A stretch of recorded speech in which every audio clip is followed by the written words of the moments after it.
this video, I'll be showing you how to generate app passwords in Google account. But anyways, getting into it, it's actually super easy to go ahead and do this.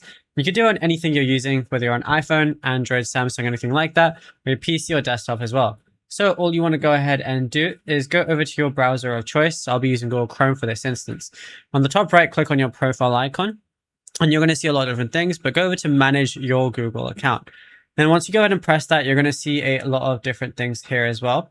And the first thing you want to do is make sure you have two-step verification enabled. If you don't, you're going to need to have that turned on.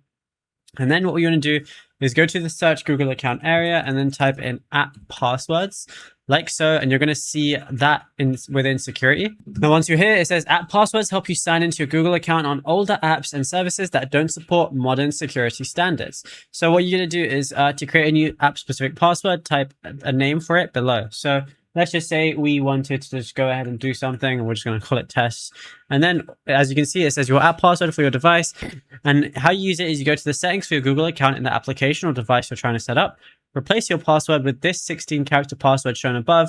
And just like your normal password, this password grants complete access to your Google account, and you won't need to remember it. So don't write it down or share it with anyone.